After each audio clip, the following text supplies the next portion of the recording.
You wake up tomorrow. You check your phone. You get ready for work. You spend 8 hours doing something you'd probably rather not be doing. Then you come home exhausted. This is normal to you. It feels like it's always been this way. But it hasn't. For almost the entire span of human existence, nobody had a job. Nobody clocked in. Nobody dreaded Monday.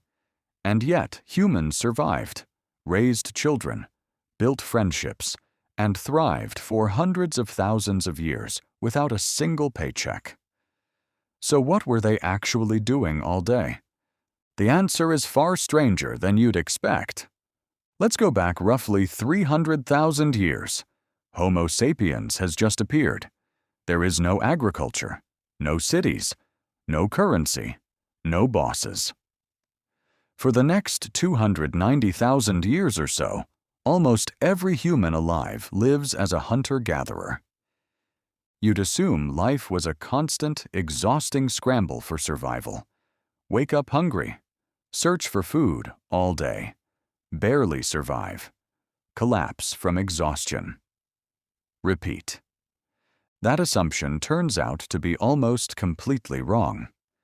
In the 1960s, anthropologist Richard Lee traveled to the Kalahari Desert to study the Jew/Huansi people, one of the last groups still living a largely traditional hunter-gatherer lifestyle.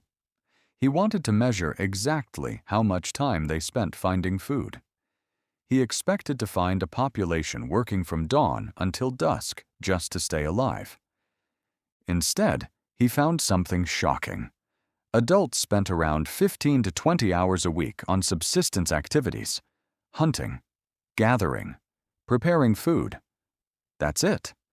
The rest of the week was, by modern standards, free time. 15 hours. You spend more time than that just commuting some weeks. Anthropologist Marshall Sahlins took this data and ran with it. In 1966, he published an idea that flipped the standard story of human history on its head. He called it the original affluent society. His argument was simple but radical. Affluence isn't about having a lot. It's about wanting little and having enough of it. By that definition, hunter-gatherers weren't struggling. They were, in a sense, rich. Think about that for a second.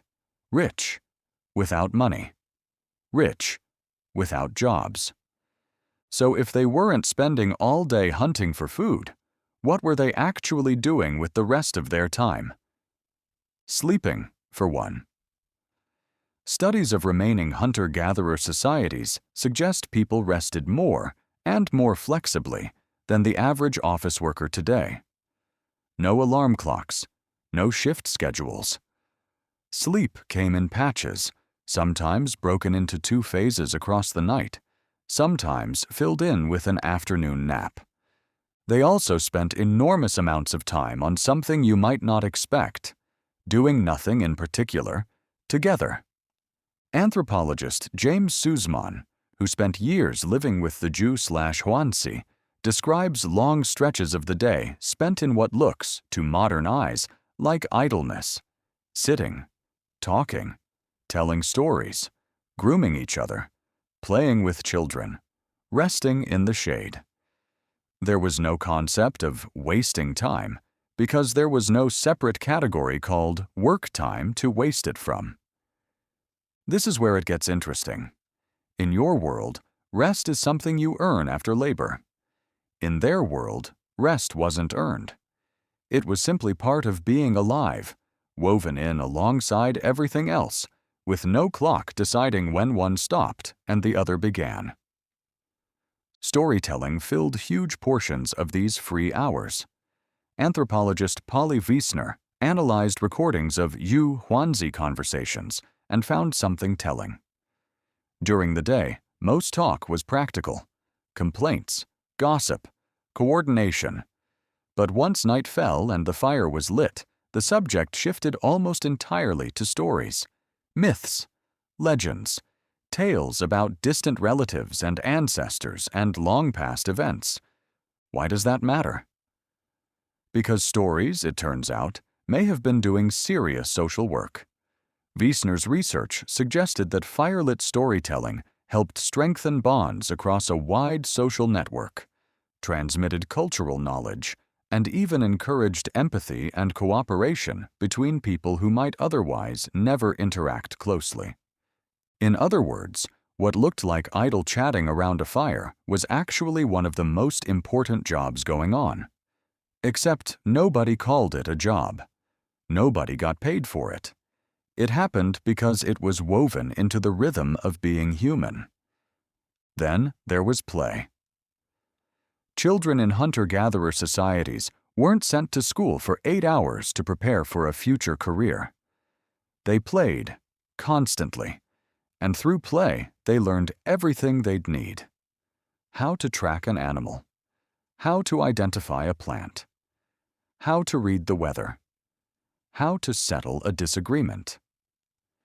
Anthropologists have long noted that hunter-gatherer childhoods were remarkably playful compared to childhoods in agricultural or industrial societies, where children were often put to work early and given real responsibilities young. Adults played too. Wrestling matches, music, dancing that could last long into the night. None of it built anything you could hold in your hand afterward. None of it produced a product. And yet it clearly produced something valuable enough that humans kept doing it, generation after generation, for hundreds of thousands of years. So here's the question worth sitting with. If ancient humans weren't working long hours, weren't racing against a clock, weren't defining their worth by their productivity, what changed? Agriculture changed it. Around 10,000 years ago, some human groups started planting crops and keeping animals instead of foraging and hunting. And this is the part that surprises almost everyone who learns it. That shift didn't make life easier. In many ways, it made it harder. Farming required constant, repetitive labor. Clearing land, tilling soil, weeding, watching over animals, storing surplus, defending that surplus from other groups who might want it. Skeletal remains from early farming communities show more signs of malnutrition, more repetitive strain injuries, and shorter average height than the hunter-gatherers who came before them. The original affluent society didn't get replaced because it failed. It got replaced because agriculture allowed for larger populations, permanent settlements, and eventually, specialization. Once you can produce a food surplus, someone doesn't have to gather food anymore. They can make tools instead, or pottery, or eventually, spreadsheets. That surplus is the root of the job.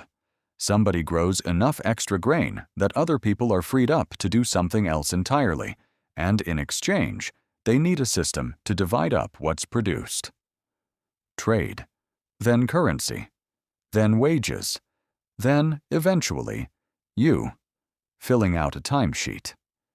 It's worth noticing what got lost along the way, and what didn't.